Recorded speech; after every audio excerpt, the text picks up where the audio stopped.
JDS ಬೆಂಬಲಿಗರು ಮೇಲುಗೈ, ಕಾಂಗ್ರೆಸ್ ಬೆಂಬಲಿಗರು ಹಿನ್ನಡೆ. 7 ಜೆಡಿಎಸ್ ಬೆಂಬಲಿಗರ ಭರ್ಜರಿ ಗೆಲುವು. ಮುನಗನಹಳ್ಳಿ ಹಾಲು ಉತ್ಪಾದಕರ ಸಹಕಾರ ಸಂಘದ ಚುನಾವಣೆ. ಚಿಂತಾಮಣಿ ತಾಲೂಕಿನ ಕಸಬಾ ಹೋಬಳಿ ಮುನಗನಹಳ್ಳಿ ಗ್ರಾಮದ ಹಾಲು ಉತ್ಪಾದಕರ ಸಹಕಾರ ಸಂಘದ 5 ವರ್ಷಗಳ ಅವಧಿಗೆ ಆಡಳಿತ ಮಂಡಳಿಯ 12 ನಿರ್ದೇಶಕರ ಸ್ಥಾನಗಳಿಗೆ ನಡೆದ ಚುನಾವಣೆಯಲ್ಲಿ 7 ಸ್ಥಾನಗಳು ಜೆಡಿಎಸ್ ಬೆಂಬಲಿಗರು ಗೆಲ್ಲುವುದರ ಮೂಲಕ ಮೇಲುಗೈ ಸಾಧಿಸಿ ಕಾಂಗ್ರೆಸ್ ಬೆಂಬಲಿಗರಿಗೆ ಹಿನ್ನಡೆ ಉಂಟುಮಾಡಿದ್ದಾರೆ. ಜೆಡಿಎಸ್ ಬೆಂಬಲಿತ ನಿರ್ದೇಶಕರಾದ ಮುನಿ ವೆಂಕಟರೆಡ್ಡಿ, ಸುಬ್ರಮಣಿ, ವಿಶ್ವನಾಥ್, ಶ್ರೀನಿವಾಸ್, ಗೋವಿಂದಪ್ಪ, ದೇವರಾಜ್, ರತ್ನಮ್ಮ ಭರ್ಜರಿ ಗೆಲುವು ಸಾಧಿಸಿದ್ದು, ಕಾಂಗ್ರೆಸ್ ಪಕ್ಷದ ಬೆಂಬಲಿಗರಾದ ರವೀಂದ್ರ, ಮಂಜುನಾಥ್, ಮುನಿ ಆಂಜನಪ್ಪ, ವೆಂಕಟೇಶ್, ಸರಸ್ವತಮ್ಮ ಗೆದ್ದಿದ್ದಾರೆ. ಈ ಸಂದರ್ಭದಲ್ಲಿ A. Narayanaswamy, MS Srinivas, Venkateshappa, Muni Narayanappa, Ashwath Reddy, Anjappa, Venkatesh, Gingreddy, Raghavendra, Anjaneya, H. Narayanaswamy, Devaraj ಸೇರಿದಂತೆ ಗ್ರಾಮಸ್ಥರು ಇದ್ದರು.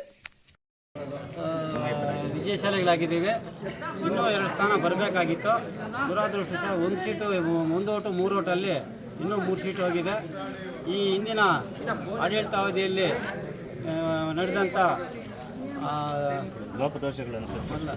ಹಿಂದೆ ನಡೆದಂಥ ಅವ್ಯವಹಾರ ಮಾಡಿದ್ದಕ್ಕೆ ಅವರ ಪೂರ್ತಿ ಕಾಂಗ್ರೆಸ್ ಪಕ್ಷದ ಬಣವನ್ನು ಧೂಳಿಪಾಠ ಮಾಡಿ ಇವತ್ತು ನಮ್ಮನ್ನು ಜೈಬೇರಿಗಳಾಗಿ ಮಾಡಿದಂಥ ನಮ್ಮ ಗ್ರಾಮಸ್ಥರಿಗೂ ಹಾಗೂ ಹಾಲು ಉತ್ಪಾದಕರ ಸಹಕಾರ ಸಂಘದ ಎಲ್ಲ ಷೇರುದಾರರಿಗೂ ಹಾಗೂ ಪರೋಕ್ಷವಾಗಿ ನಮ್ಮನ್ನು ಬೆಂಬಲಿಸಿದ ಎಲ್ಲ ಗ್ರಾಮದ ನಮ್ಮ ಹಿತೈಷಿಗಳಿಗೂ ಈ ಸಂದರ್ಭದಲ್ಲಿ ವಿಶೇಷವಾದ ಧನ್ಯವಾದಗಳನ್ನು ನಿಮ್ಮ ಪತ್ರಿಕಾಗೋಷ್ಠಿ ಮುಖಾಂತರ ತಿಳಿಸ್ತಾ ಇದ್ದೀನಿ. ಸಹಕಾರ ಸಂಘ ನಿಯಮಿತ ಮುನಗನಹಳ್ಳಿ ಚಿಂತಾಮಣಿ ತಾಲೂಕು.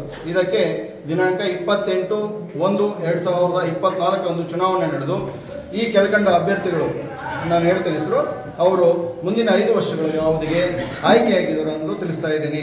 ಸುಬ್ರಮಣಿ ಎಂ ಮುನಿಯಪ್ಪ ಸಾಮಾನ್ಯ ಸ್ಥಾನದಿಂದ, ವಿಶ್ವನಾಥ ಸಿ ಚನ್ನಕೇಶವ ರೆಡ್ಡಿ ಸಾಮಾನ್ಯ ಸ್ಥಾನದಿಂದ, ಶ್ರೀನಿವಾಸ ಮುನಿವೀರಪ್ಪ ಸಾಮಾನ್ಯ ಸ್ಥಾನದಿಂದ, ಗೋವಿಂದಪ್ಪ ವಿ ವೆಂಕಟಸ್ವಾಮಿ ಸಾಮಾನ್ಯ ಸ್ಥಾನದಿಂದ, ದೇವರಾಜ ಕೆ ಕೃಷ್ಣಪ್ಪ ಸಾಮಾನ್ಯ ಸ್ಥಾನದಿಂದ, ರವೀಂದ್ರ ಎಸ್ ಸುಬ್ಬಣ್ಣ ಸಾಮಾನ್ಯ ಸ್ಥಾನದಿಂದ, ಮಂಜುನಾಥ್ ಎಂ ಎನ್ ನಾರಾಯಣಸ್ವಾಮಿ ಸಾಮಾನ್ಯ ಸ್ಥಾನದಿಂದ, ಮುನಿ ಆಂಜಪ್ಪ ಎ ನಾರಾಯಣಸ್ವಾಮಿ ಪರಿಶಿಷ್ಟ ಜಾತಿ ಕ್ಷೇತ್ರದಿಂದ, ಪರಿಶಿಷ್ಟ ಪಂಗಡ ಕ್ಷೇತ್ರದಲ್ಲಿ ಯಾವುದೇ ಅಭ್ಯರ್ಥಿ ಇಲ್ಲ, ಖಾಲಿ ಉಳಿದಿದೆ ಆ ಸ್ಥಾನ. ವೆಂಕಟೇಶ ಎನ್ ನಾರಾಯಣಸ್ವಾಮಿ ಹಿಂದುಳಿದ ವರ್ಗ ಎ ಸ್ಥಾನದಿಂದ, ಮುನಿ ವೆಂಕಟರೆಡ್ಡಿ ಎಲ್ ಲಕ್ಷ್ಮಣ್ ರೆಡ್ಡಿ ಎಂಸಿ ಹಿಂದುಳಿದ ವರ್ಗ ಬಿ ಕ್ಷೇತ್ರದಿಂದ, ಸರಸ್ವತಮ್ಮ ರಾಮಕೃಷ್ಣಪ್ಪ ಮಹಿಳಾ ಮೀಸಲು ಕ್ಷೇತ್ರದಿಂದ, ರತ್ನಮ್ಮ ಮುನಿ ನಾರಾಯಣಪ್ಪ ಮಹಿಳಾ ಕ್ಷೇತ್ರದಿಂದ ಮುಂದಿನ 5 ವರ್ಷಗಳ ಅವಧಿಗೆ ಆಯ್ಕೆಯಾಗಿದ್ದಾರೆಂದು ಈ ಮೂಲಕ ತಿಳಿಸಿದೆ.